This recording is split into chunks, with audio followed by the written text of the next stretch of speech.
So one of the things that has come to my attention recently that I think Santa Cruz can do a lot of work on is the problem of short-term vacation rentals in town. And this is a prime example of the predatory practices that we see.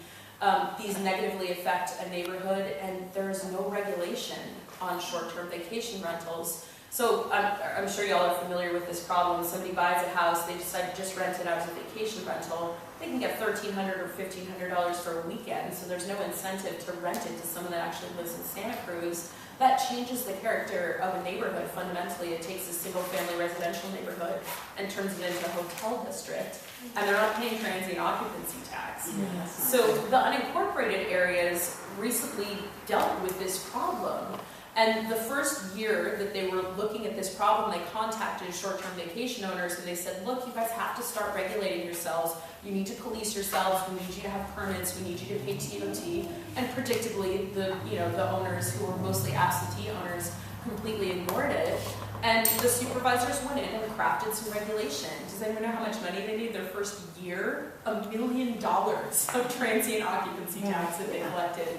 And they grandfathered in the units that were already existing.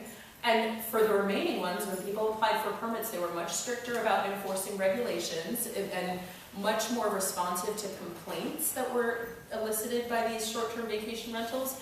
And they instituted some strict requirements about how many short-term vacation rentals can exist on a block or in a particular neighborhood.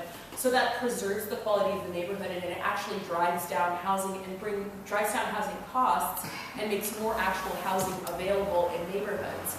As far as the accessory dwelling units, I also have first of all, I'm in favor of liberalizing our requirements around accessory dwelling units. We're heading in the right direction on the city council, but we need to move more quickly.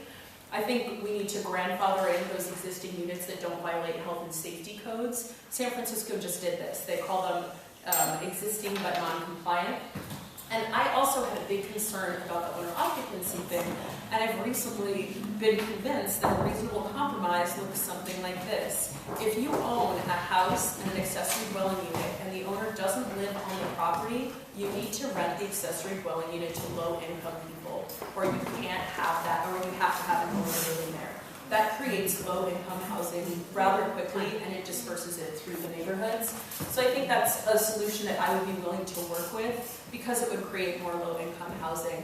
So that's what I think that it is. Thank you, Leonie.